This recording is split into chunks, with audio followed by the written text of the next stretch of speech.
दोस्तों भारत एक बार फिर 100 अरब डॉलर से ज़्यादा की फाइटर जेट डील करने की तरफ बढ़ रहा है।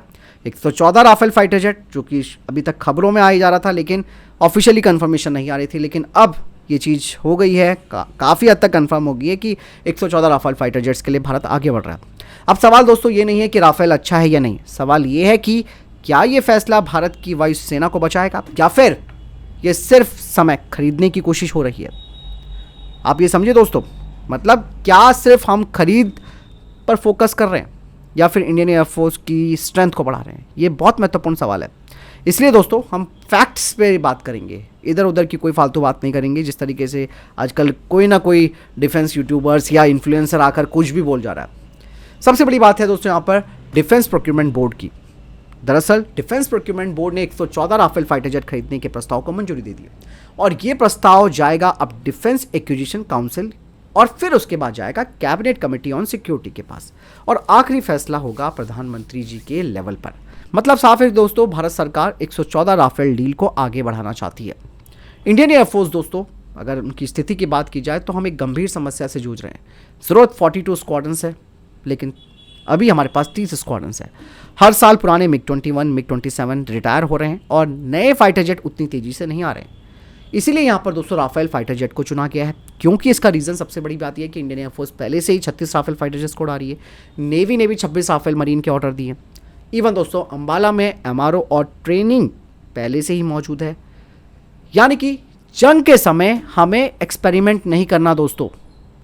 यही वजह है कि इंडियन एयरफोर्स अभी टेस्टेड और प्रूवन कॉम्बैट प्लेटफॉर्म्स को चाहती है और राफेल इसमें फिट बैठता है।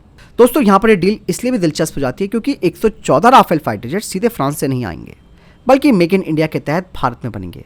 भारत में जो डासो का इंडियन पार्टनर है वो है DRAL, जिसमें कि 51% की हिस्सेदारी ट्रांसफर ऑफ टेक्नोलॉजी के तहत मिलेगी। यहाँ पर दोस्तों एयरफ्रेम इंजन साफरान से, एवियोनिक्स थेल से और स्वदेशी कंटेंट कम से कम 55 से 60% होगा और ये 2016 वाली डील से काफ़ी अलग डील है।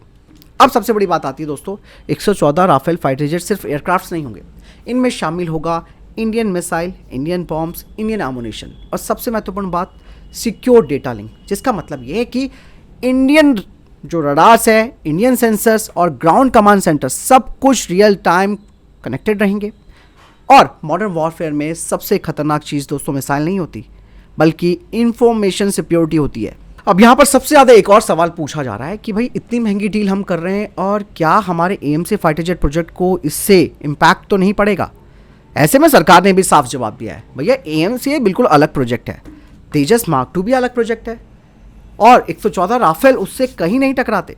सच्चाई ये है कि AMC 2035 से पहले ऑपरेशनल नहीं होगा, तेजस मार्क 2 को आने में भी समय लगेगा। इसीलिए 114 राफेल फाइटर जेट यहाँ पर गैप फिलर है और फोर्स स्टेबलाइजर है।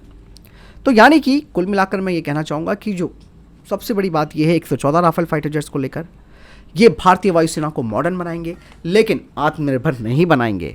ये कड़वा सच है। ये डील इंडियन एयरफोर्स को ब्रीथिंग स्पेस देगी, नंबर्स बढ़ाएगी, चाइना पाकिस्तान थ्रेट को बैलेंस करेगी, लेकिन ये परमानेंट सॉल्यूशन नहीं है दोस्तों। अगर AMCA और तेजस समय पर डिलीवर नहीं हुए तो 10 साल बाद हम फिर से नए 114 राफेल फाइटर जेट मांग रहे होंगे। हकीकत है ये, राफेल आज की ज़रूरत है लेकिन कल का सॉल्यूशन नहीं। असली जंग दोस्तों इंडियन एरोस्पेस इकोसिस्टम बनाने की है, जहां डिज़ाइन भारत में हो, इंजन भारत का हो और निर्णय भारत के हाथ में हो, क्योंकि डिफेंस सौदे राष्ट्रवाद से नहीं, टाइमलाइंस और कैपेबिलिटी से जीते जाते हैं। इसीलिए 114 राफेल फाइटर जेट्स यहाँ पर एक अच्छा कदम है, लेकिन मंजिल काफ़ी दूर है। तो क्लियर दोस्तों, ये बातें हमने कहीं इधर उधर घुमाने की कोशिश नहीं करी, स्ट्रेट फॉरवर्ड हमने आंसर दिया, क्या चीज़ें हमें मिल रही हैं, राफेल फाइटर जेट क्यों इतना ज़्यादा इंपॉर्टेंट हो जाता है और साथ ही साथ हमारे खुद के इंडिजिनस जो प्रोजेक्ट्स हैं वो कितने इंपॉर्टेंट हो जाते हैं। कुल मिलाकर सबसे बड़ी बात तो ये है कि स्वदेशी प्रोजेक्ट्स का तो कोई अल्टरनेट हो ही नहीं सकता। नहीं तो मैंने कहा ना कि 114 आज ज़रूरत है तो 10 साल बाद भी हम 114 राफेल फाइटर जेट मांग रहे होंगे और भारत की जो इंपोर्ट डिपेंडेंसी है वो बढ़ती जाएगी। अब मैं अंदाज़ा खुद लगा रहा था दोस्तों कि भारत सबसे बड़ा हथियारों का आयातक है, कैसे इतना, जबकि इतना सारा प्रोग्राम देश में चल रहा है। मैंने अंदाज़ा लगाया, मैंने कहा यार MQ-9B प्रीडेटर ड्रोन हम अमेरिका से ले रहे हैं, जो कि ऑलमोस्ट काफ़ी महंगी डील है। इसके अलावा हमने राफेल मरीन फ्रांस से ले रहे हैं, ये भी काफ़ी महंगी डील है। 114 राफेल ये और उससे भी ज़्यादा कॉस्टली है। प्लस हमने S-400 रशिया से लिया, वो भी फ्री में नहीं मिला, वो भी काफ़ी कॉस्टली है।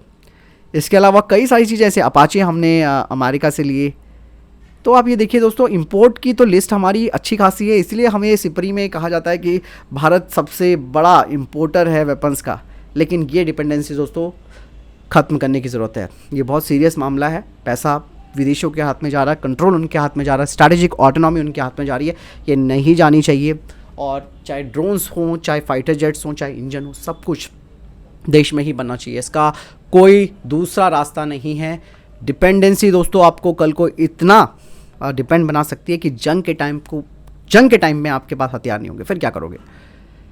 इसीलिए स्वदेशीकरण पे फोकस सरकार ने कर दिया है, जिसमें 10 से 12, बहुत कम बता रहा हूँ मैं, जबकि इससे ज़्यादा भी लग सकते हैं, 20 से 25 साल, तब जा कर के हम कह सकते हैं कि Bharat make in India weapons को तैयार कर रहा है।